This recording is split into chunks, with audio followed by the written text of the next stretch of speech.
ప్రధానంగా అధికారంలో ఉన్న వ్యవస్థ అది ఏ పార్టీ అన్న కావచ్చు, వాళ్ళు అధికారాన్ని అందరికీ సమానంగా ఫంక్షనింగ్ సరిగ్గా చేస్తే ఏమి ఇబ్బంది ఉండదు అధ్యక్ష. దానికి ఒక చిన్న ఉదాహరణ చెప్తాను అధ్యక్ష. ఆర్మూర్లో జరిగిన ఘటన. ఒక వర్గం వాళ్ళు ఏదో ఒక మా శాసనసభ్యుని కామెంట్ చేశారు అసహ్యకరంగా.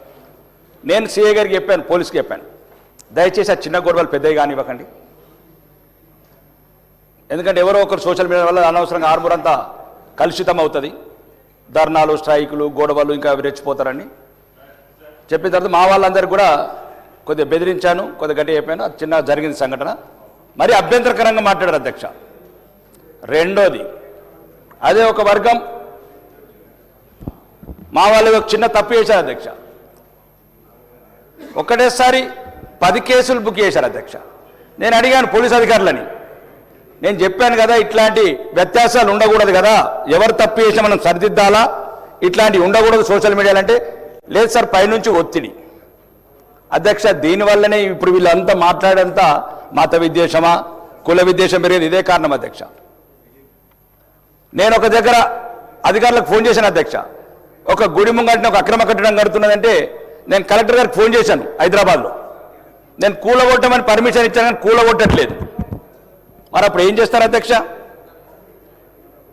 ఇప్పుడు నీకు న్యాయం దొరకనప్పుడు, నీ గుడి మీద దాడి జరిగినప్పుడు, గుడి మీద కూల్చినప్పుడు, న్యాయం సరిగ్గా జరగనప్పుడు, చట్టం తన సరిగ్గా చేయనప్పుడు అమాయక ప్రజలు, సామాన్య ప్రజలు కొద్దిగా ఉద్రేకపడుతాం అధ్యక్ష. అవకాశం ఎందుకు ఇవ్వాలి ప్రభుత్వం? ఒక వర్గానికే కొమ్ము గాయడం వల్ల వచ్చిన సమస్యలు అధ్యక్ష. ఏదైనా సరే అందరూ సమానం అనుకున్నప్పుడు అందరినీ సమానంగా చూడండి వ్యవస్థతోని. రెండోది, ఉన్నతమైన స్థానాల్లో ఉన్న వ్యక్తులు కూడా అధ్యక్ష కొద్దిగా పద్ధతిగా మాట్లాడారు అధ్యక్ష. కొంతమందిని ఎత్తుకునే మాటలు, కొంతమందిని తక్కువ చేసే మాటలు, ఇదేం పద్ధతి అధ్యక్ష? వాళ్ళు పెద్ద ఉన్నతమైన స్థానాలు ఉన్న వాళ్ళు అధ్యక్ష, ఉన్నతమైన స్థానాలు ఉన్న వాళ్ళు కొద్దిగా సమాజంలో అందరినీ కలుకపోయి, అందరినీ కలుపుకొని పోయి అందరం సమానమైన భాష మాట్లాడాలి. పెద్ద పెద్ద ఉన్నతమైన స్థానాల్లో వ్యక్తులు ఈరోజు మాట్లాడే భాష సోషల్ మీడియా ఏం మాట్లాడుతున్నారు అధ్యక్ష? దానివల్ల ఇతర మతస్థులు ఆవేదన చెందుతున్నారు. ఎవరు లేరా మాకు? ఎందుకు ఉన్నతమైన స్థానాలు ఉన్న వాళ్ళు ఈ రకంగా ఎందుకు అంటున్నారు? మాదొక కులానికి సంబంధించిన పార్టీ, మాదొక మతానికి సంబంధించిన పార్టీ అని ఎందుకు అంటున్నారు? 6 సార్లు ఎమ్మెల్యేని ఒకతను మాట్లాడతాడు, కులాలని తక్కువ చూసి మాట్లాడతాడు. దీనివల్ల ఏమవుతుంది అధ్యక్ష? మీరు ఇంతసేపు మాట్లాడిన నాణానికి ఒకటే వైపు మాట్లాడారు అధ్యక్ష, కానీ దయచేసి రెండో వైపున కూడా చూడండి అధ్యక్ష.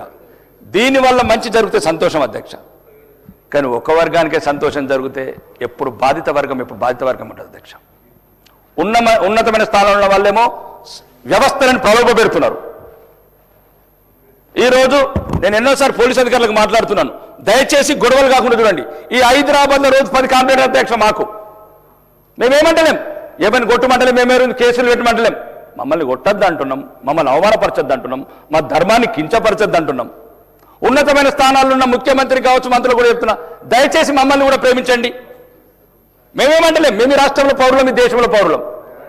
ఒక విద్వేషం రెచ్చగొట్టద్దు ఉన్నతమైన స్థానాల్లో ఉన్నవారు. రెండోది, వ్యవస్థ కూడా అధ్యక్ష అందరం కలిసి బతుకుదాం. ఈ ప్రసంగాల వల్ల ఎక్కువ బలవుతున్నది మేము అధ్యక్ష.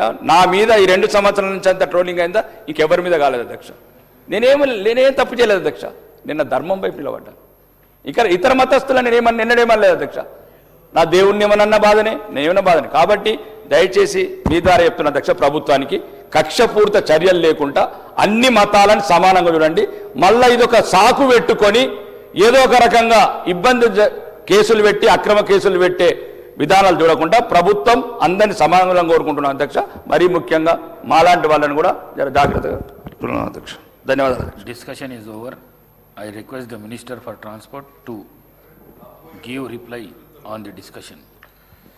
అధ్యక్ష, దాదాపు 14 మంది సభ్యులు వాళ్ళ సుదీర్ఘ అభిప్రాయాల్ని ఈ బిల్లుకు సంబంధించి కొంతమంది సానుకూలంగా